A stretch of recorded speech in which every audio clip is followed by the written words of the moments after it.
Avodah Zarah Daf Nun Gimel. Comment un goy peut-il annuler le issour de Avodah Zarah de son idole?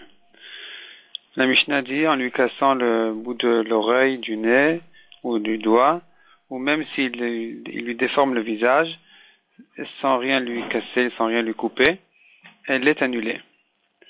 Si par contre il l'a méprisé, il avait un comportement de mépris vis-à-vis de sa Avodah Zarah, elle n'a pas été annulée, puisque c'est ça leur habitude. Quand il s'énerve, il crache sur elle, et le lendemain, il lui demande pardon.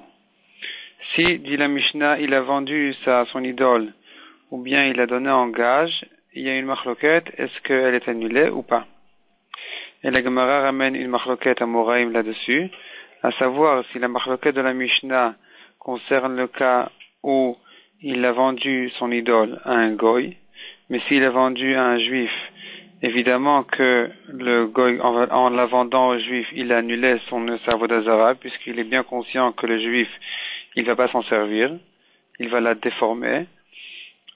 Ou bien, deuxième avis dans la Gemara, dit que non, la marloquette de la Mishnah, à savoir si en la vendant elle est annulée ou pas, elle concerne le cas où il a vendu à un juif. Et quand il a vendu à un juif, donc il s'agit Donc s'il a vendu à un juif, c'est là où il y a la marloquette dans la Mishnah, à savoir si le goy a l'intention d'annuler le issour de son idole, ou bien ou non. Et la Gemara se demande, d'après l'avis qui dit que la marloquette concerne le cas où il a vendu à un juif, quel est le din s'il a vendu à un goy? Est-ce que dans ce cas-là aussi il y a la marloquette, d'après cet avis-là? Ou bien, dans le cas où il a vendu à un goy, selon tout le monde, tous les Tanaïm, eh bien, le goy n'a pas eu l'intention de l'annuler. La Gemara reste en safek, elle essaye d'amener des preuves pour résoudre le safek, mais finalement la Gemara repousse les preuves et reste en safek.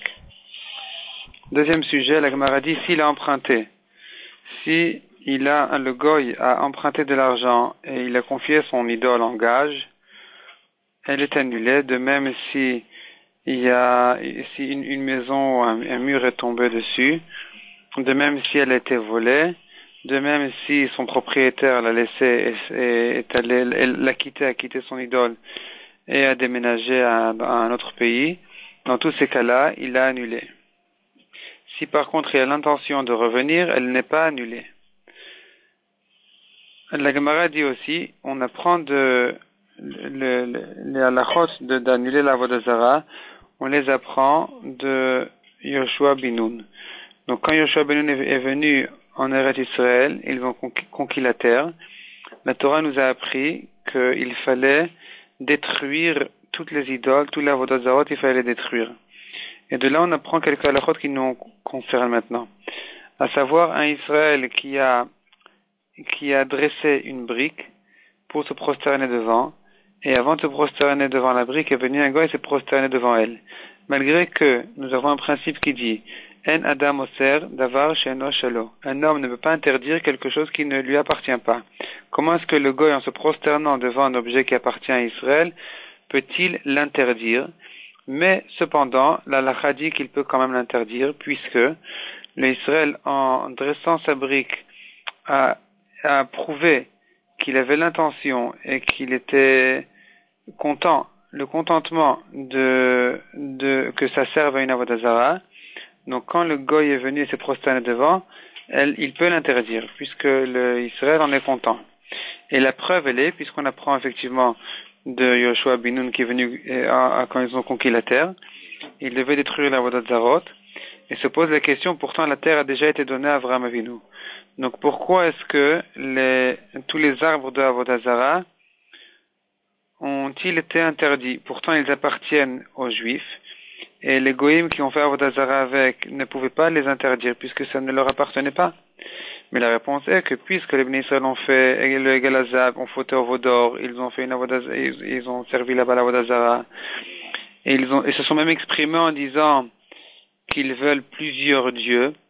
Donc ici, ils ont éprouvé leur contentement du fait que les goïms en Eretz Israël, en même temps, enfin à ce moment-là, quand ils faisaient avodah zarah sur les biens des Bnei Israël, puisque les Bnei Israël ont montré qu'ils en étaient satisfaits, c'est suffisant pour que le goy puisse interdire cet objet-là qui appartient au Israël.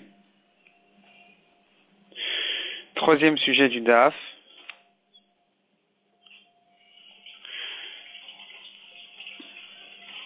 Une idole que le goy a laissé chez lui, a laissé dans son pays et l'a quittée, est partie, n'est pas revenue, elle est permise puisqu'elle a été annulée.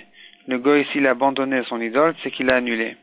Mais si c'est un moment de guerre et que le goy s'est sauvé, c'est pas la preuve qu'il a annulé. Il avait peut-être l'intention de revenir après la guerre et donc puisqu'il n'a pas pu encore revenir, il n'a pas encore éprouvé le fait qu'il était intéressé d'annuler son idole. La Gemara ajoute là-dessus, si après la guerre il avait les moyens de revenir et il n'est pas revenu, c'est quand même la preuve qu'il a annulé sa Vodazara et donc elle est permise. La Gemara ramène l'exemple de la tour de Babel qui, malgré que ceux qui ont construit la tour, ils ont été dispersés, donc c'était un état, ça ressemble à un état de guerre, puisqu'ils auraient pu revenir et ils ne sont pas revenus, ils ont prouvé qu'ils annulaient dans leur pensée la Avodah Zara qu'ils avaient fait là-bas dans la tour de Babel, puisqu'elle servait en fait à faire Avodah Zara, donc c'était comme un ustensile qui sert à la Avodah Zara, c'était une construction qui sert à la Avodah Zara qui devait être interdite, mais puisqu'ils l'ont abandonnée, elle est permise. Autre halakha dit la Mishnah, une base d'idole qu'on construit pour que le roi, quand il passe sur ce chemin ici, on pose sur cette base-là une idole pour qu'il se prosterne devant, cette base-là est permise, elle n'est pas interdite, et pourquoi on ne la considère pas comme un service de Avodah Zara? Puisque le roi souvent pouvait décider de passer par un autre chemin, donc elle n'était pas vraiment réservée à la Avodah Zara et donc elle est permise. Autre halakha dit la Gemara, une base, c'est-à-dire en fait c'est une pierre qu'on pose sur la terre pour poser sur elle l'idole. Cette pierre-là, a priori, elle est interdite puisque c'est Meshamsha Avodah Zara, c'est un service de la Avodah Zara. Mais dès que cette base-là a été un peu cassée, elle se pose la question, est-ce qu'elle a été annulée ou pas? Est-ce qu'il continue à s'en servir ou pas? La Gemara ramène là-dessus une machloket. Et un misbéach, donc c'est une construction de plusieurs pierres ou briques qui a été fabriquée pour la Avodah Zara. Ici, même celui qui permet dans une pierre, si elle est un petit peu cassée, ici par contre il faut que le rov, la majorité de ce misbéach-là, soit cassé pour considérer que la Avodah Zara a été annulée. Que donc le service de la Avodah Zara de ce misbéach-là est annulé et que ce misbéach-là en question devient permis.